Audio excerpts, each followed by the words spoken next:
የባህር ዳሩ የጀልባ ውጊያ የጣና ሐይቁ አነጋጋሪ ክስተት ብዙዎችን እያነጋገረ ነው። ከወደ ባህር ዳር አንድ አነጋጋሪ መረጃ ተሰምቷል።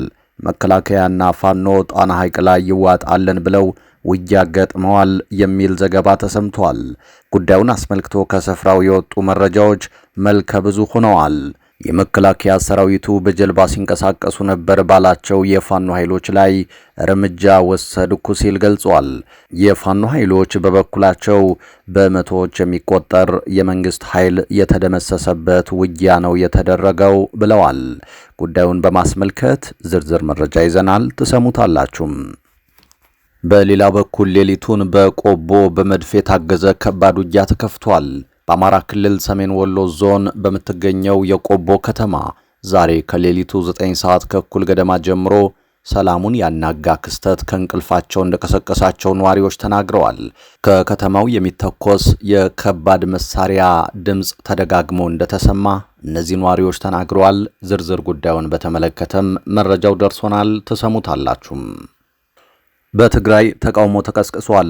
በማይጨው ከተማም የተቃውሞ ሰልፍ ተካሂዷል። ዶክተር ደብረጽዮን ያሰሙትን ጠበቅ ያለ መልእክት ተከትሎ ንግግሩን በመቃወም የተካሄደ ሰላማዊ ሰልፍ መሆኑ ታውቋል። እኛም በጥንቅራችን ዝርዝር መረጃውን አካተናል። በተያያዘ መረጃ ኤርትራ የገቡት የህወሓት ታጣቂዎች ጉዳይ እያነጋገረ ነው። በባድመ በኩል ወደ ሳዋ ወታደራዊ ማሰልጠኛ የተላኩት ተዋጊዎች ጉዳይ መነጋገሪያ ሆኗል። ከወደ ትግራይ በተከታታይ እየወጡ ያሉ መረጃዎች አሳሳቢም አወዛጋቢም ሆነዋል። ህወሓት ከኢሳያስ ጋር የጀመረውን ትብብር ወደ ወታደራዊ ጥምረት በማሳደግ ታጣቂዎችን ወደ ኤርትራ ማሻገር መጀመሩ ተነግሯል። የፌዴራሉን መንግስት ታሳቢ ያደረገው የህወሓትና የኤርትራ መንግስት ጥምረት ወደ ሌላ ምዕራፍ ተሸጋግሯል። ሳዋ እየተጓጓዙ ያሉት የህወሓት ታጣቂዎች ተጨማሪ ወታደራዊ ስልጠና ለመውሰድ ወደ ኤርትራ መግባታቸው እየተነገረ ያለ ሲሆን በዚህም የአርሚ 42፣ አርሚ 35፣ አርሚ 13፣ አርሚ 17 እና አርሚ 11 እንዲሁም የአርሚ 15 ተዋጊዎች ወደ ሳዋ ማሰልጠኛ እየገቡ መሆኑ ታውቋል። ጉዳዩን የተመለከተ አዲስ መረጃም ደርሶናል፣ ይዘነዋል። ሰላም ጤና ይስጥልን። በመላው የዓለም ክፍል ሆናችሁ ዝግጅታችንን የምትከታተሉ ክቡራትና ክቡራን የኢትዮስ ሚዲያ ቤተሰቦች እንደምንቆያችሁም እነሆ ከተለያዩ ታማኝ መረጃ ምንጮች የደረሱንን አሁናዊ መረጃዎች ይዘን ቀርበናል። ለቻናላችን አዲስ የሆናችሁ ካላችሁ ሰብስክራይብ አድርጉ፣ ቪዲዮውንም ላይክና ሼር በማድረግ ጀምሩ። በቀጥታ ወደ መረጃዎቹ አለፍን። እስከ መጨረሻው ተከታተሉን። ሌሊቱን ከቆቦ ከተማ ሲሰማ የነበረው ድምፅ ብዙዎችን አስደንግጧል። በአማራ ክልል ሰሜን ወሎ ዞን የሚገኘው የቆቦ ከተማ ዛሬ ከሌሊቱ 9 ሰዓት ከእኩል ገደማ ጀምሮ ሰላሙን ያናጋ ክስተት ከእንቅልፋቸው እንደቀሰቀሳቸው ነዋሪዎች ተናግረዋል። ከሌሊቱ 9 ሰዓት ተኩል ገደማ ጀምሮ ከከተማው የሚተኮስ የከባድ መሳሪያ ድምፅ ተደጋግሞ እንደተሰማ እነዚህ ነዋሪዎች ተናግረዋል። ምን እንደተፈጠረ አናውቅም። አሁን 9 ሰዓት ተኩል ከቆቦ ከተማ የመድፍ የሚመስል ድምፅ ተደጋግሞ ሲሰማ ሰምተናል ብለው ቃላቸውን የሰጡ አንድ የከተማው ነዋሪ ከከባድ መሳሪያ ድምፁ በተጨማሪ የአነስተኛ መሳሪያ ድምጾችም ይሰሙ እንደነበር ተናግረዋል።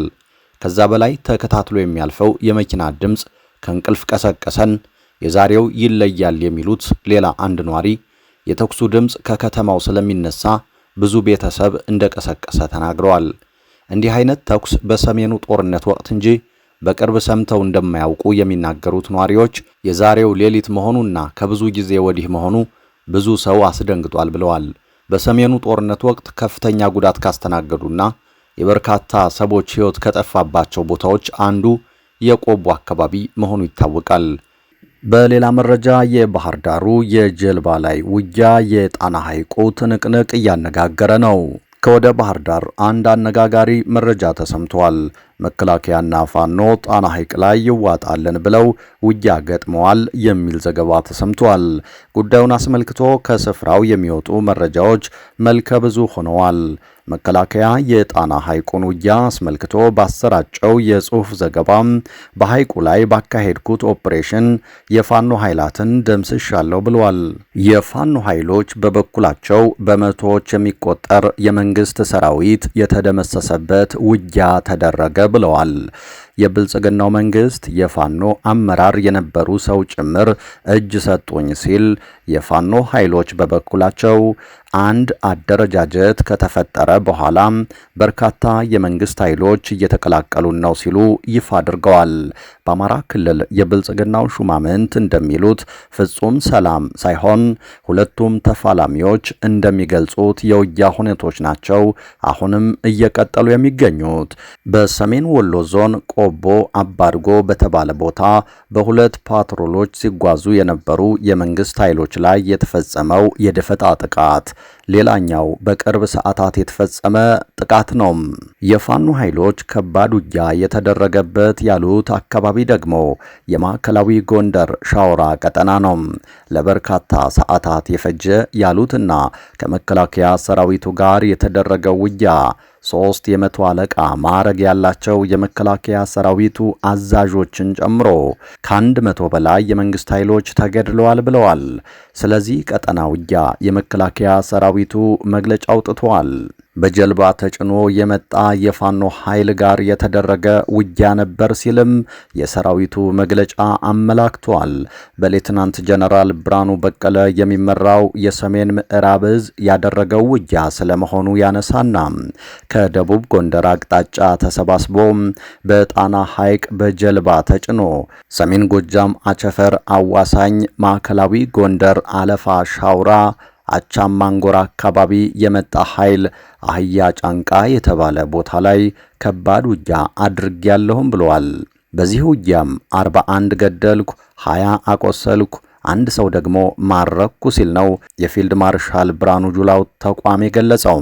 በሁለቱ ኃይሎችም በኩል የቀረቡት ሪፖርቶች ክልሉ የጦርነት ማዕከል የኢትዮጵያውያን የእርስ በርስ ጦርነት ሞት ምክንያት ሆኖ መቀጠሉን የሚያመላክቱ ቢሆንም የብልጽግናው አገዛዝ ግን ብቸኛ የጦርነቱ መፍትሄ አሁንም እጅ መስጠት እንደሆነ ነው የሚገልጸው። በሌላ መረጃ በትግራይ ማይጨው ከተማ የተቃውሞ ሰልፍ እየተካሄደ መሆኑን በዛሬው ዕለት እየወጡ ያሉ መረጃዎች አመላክተዋል። የተቃውሞው ምክንያትም እነ ዶክተር ደብረጽዮን ነገሮች ወደ ጦርነት እንዲሄዱ እያደረጉ ነው፣ ጦርነት አንፈልግም፣ አደብ ግዙ የሚል መሆኑ ታውቋል። በሰልፉ ላይ በተገኙ ሰዎችም በርካታ መፈክሮች ተይዘው ታይተዋል። በራያ ከአስተዳደሩ መዋቅር ጋር በተያያዘ የተነሳውን ውጥረት ተከትሎ ዶክተር ደብረጽዮን ያስተላለፉት ጠበቅ ያለ ኃይል አዘል መልእክት ለተቃውሞ ሰልፉ ምክንያት መሆኑ እየተነገረ ይገኛል። በዚህም በሰልፈኞቹ ከተያዙት መፈክሮች መካከል የደብረጽዮን መግለጫ የሕዝባችንን ሰላም የሚያደፈርስ በመሆኑ አጥብቀን እንቃወማለን፣ በራያ ሕዝብ ላይ የደብረጽዮንን የጦርነት መግለጫ አጥብቀን እንቃወማለን የሚሉት ይገኙበታል። በሌላ መረጃ የፌዴራሉን መንግስት ታሳቢ ያደረገው የህወሓትና የኤርትራ መንግስት ጥምረት ወደ ሌላ ምዕራፍ ተሸጋግሯል። ከቅርብ ሰዓታት በፊት የወጡ ጥብቅ የተባሉ መረጃዎች የህወሓት ታጣቂ ኃይል በመረብና በባድመ በኩል ወደ ኤርትራ ተዋጊዎችን እያስገባ እንዳለ የሚያሳይ ሆኗል። ሳዋ እየተጓጓዙ ያሉት የህወሓት ታጣቂዎች ተጨማሪ ወታደራዊ ስልጠና ለመውሰድ ወደ ኤርትራ መግባታቸው እየተነገረ ያለ ሲሆን በዚህም የአርሚ 42፣ 35፣ 13፣ 17፣ 11 እና የአርሚ 15 ተዋጊዎች ወደ ሳዋ ማሰልጠኛ እየገቡ መሆኑ ታውቋል። ህወሓት በብሔራዊ ምርጫ ቦርድ ከተሰረዘ በኋላ ከኤርትራ ጋር ያለውን ግንኙነት ጠበቅ እያደረገ ነው ተብሏል። ከትናንት በስቲያ ፋና ቴሌቪዥን ላይ የቀረቡት የጠቅላይ ሚኒስትር አብይ አህመድ የምስራቅ አፍሪካ ልዩ አማካሪ ጌታቸው ረዳ የህወሓትንና የኤርትራን ግንኙነት አስመልክተው ባወጡት ሚስጥር የትግራይን ህዝብ ለማዳከም ትግራይም በሱዳን በኩል መውጫ በር እንዳታገኝ ሲሰራ ከነበረው ኢሳያስ ጋር የሚገናኙ አመራሮች አሉ ካሉ በኋላም ጌታቸው በፋኖ በኩልም እንዲሁ ራያ የአማራ ነው ብሎ የትግራይን መሬት ወደ አማራ ለመጠቅለል ከሚታገለው ኃይል ጋር የሚተባበሩ የህወሓት ሰዎች አሉ ሲሉ ተናግረዋል።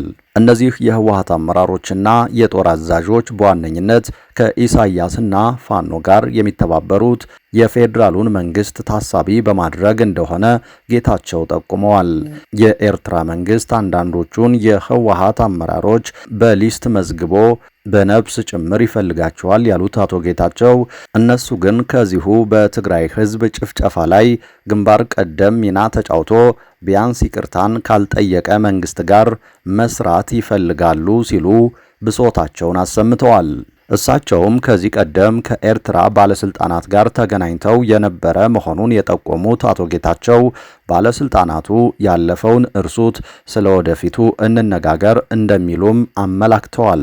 ሆኖም በህወሓት ሰዎች በኩል በተለይ በጦሩ አመራሮች ወገን ጦርነቱን ትግራይ ላይ የማካሄድ ፍላጎት እንዳለ የጠቆሙት አቶ ጌታቸው ከኢሳያስና ከፋኖ ጋር ሆነው የፌዴራል መንግስቱን ለመውጋት የቀመሩት ቀመር እንዳለና በጦርነቱ መሃል እነሱ ከሱዳን በኩል መውጫ ለማግኘት በሌላ በኩል ደግሞ የክልሉን የወርቅ ሀብት ለመዝረፍ እንዲያመቻቸው ከኢሳያስና ፋኖ ጋር ያልተቀደሰ ግንኙነት መስርተዋል ብለዋል።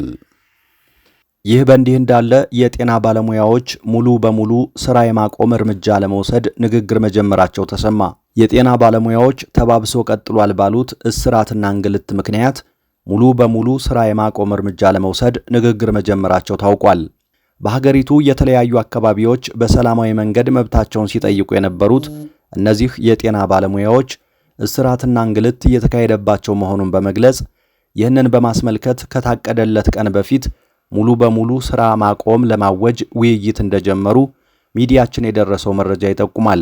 ባለሙያዎቹ ከትናንት በስቲያ የጀመሩት ሀገር አቀፍ የከፊል ስራ ማቆም አድማ ዛሬ 3ኛ ቀኑን መያዙን ተከትሎ የአንዳንድ የመንግስት ሆስፒታሎች አመራሮች ከጸጥታ ኃይሎች ጋር በመሆን በትናንትናው ዕለት ብቻ ወደ 10 የሚጠጉ የጤና ባለሙያዎችን ከቤታቸውና ከስራ ገበታቸው አስወጥተው ለእስር እንደዳረጉ ታውቋል።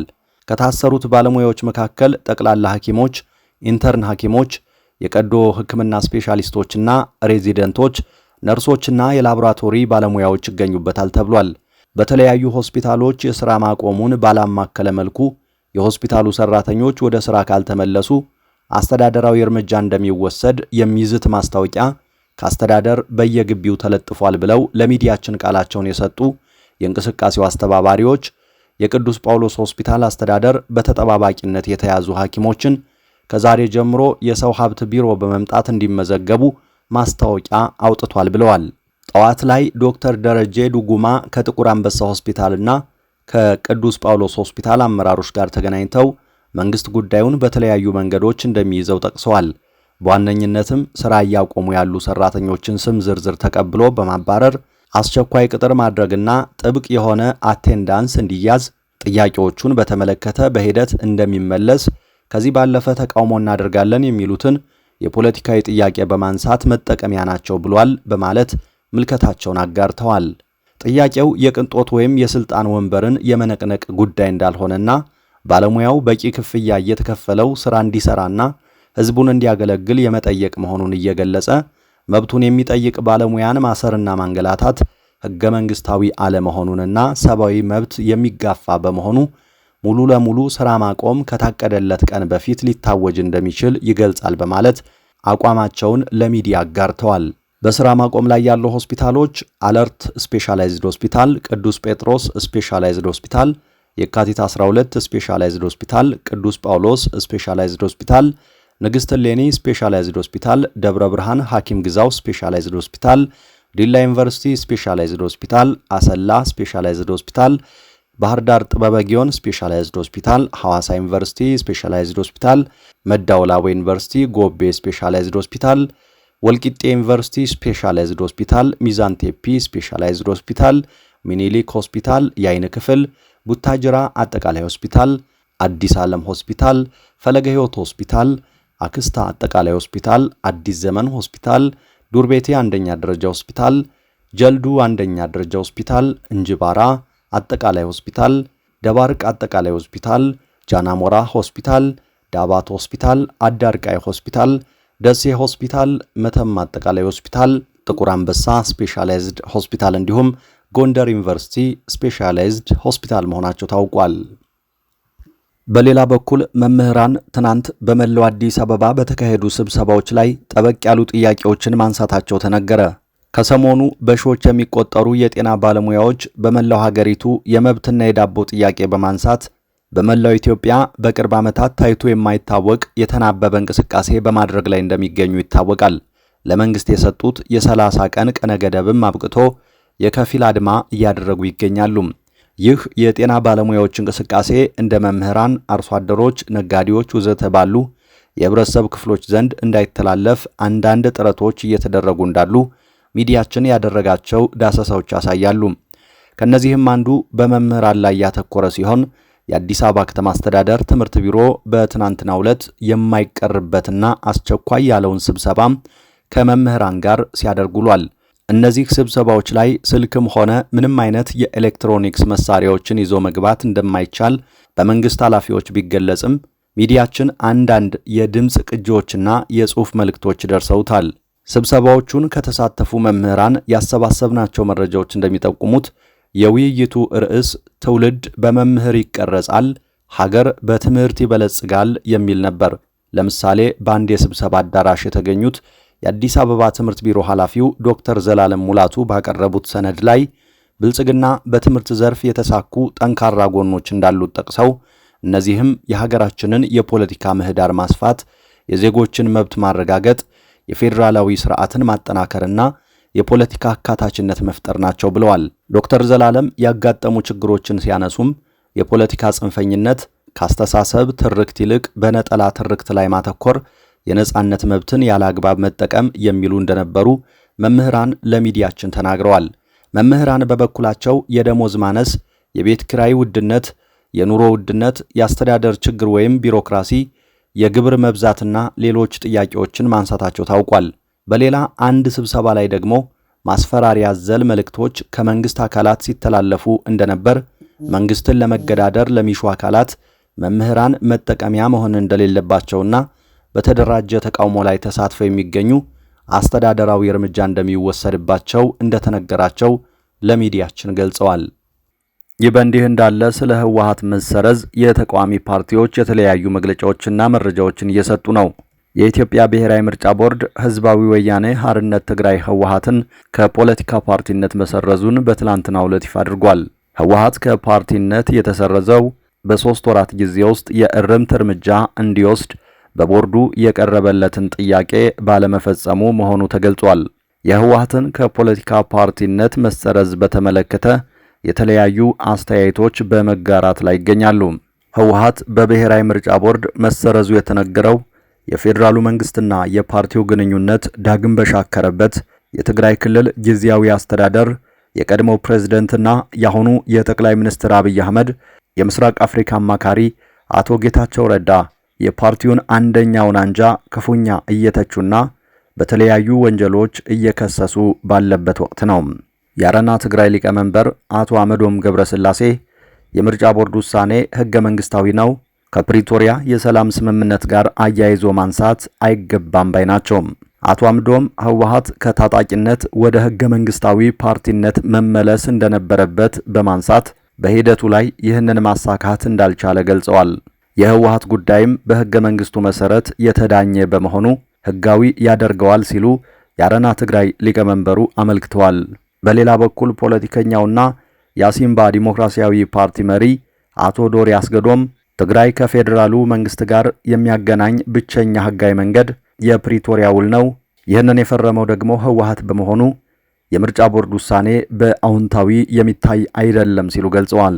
የውሳኔውን አንድምታ በተመለከተ አንድ የዓለም አቀፍ ህግና የዲፕሎማሲ ጉዳዮች ተንታኝ ስማቸውን ሳይጠቅሱ ለዘገባው በሰጡት ቃል የፕሪቶሪያ ስምምነት ፈራሚዎች አንደኛው ለሌላኛው ዕውቅና የሰጡ በመሆኑ ከዚህ በኋላ ያለው ጉዳይ አስጨናቂ ነው ብለዋል። የተወደዳችሁ አድማጭ ተመልካቾቻችን ከኢትዮስ ሚዲያ ለዚህ ሰዓት ያዝናቸው አዳዲስ መረጃዎች እነዚህ ነበሩ። ከቆይታ በኋላ በሌሎች መረጃዎች ድጋሜ እንገናኛለን። እስከዛው በያላችሁበት የዓለም ክፍል ሰላም ጊዜ ተመኘን።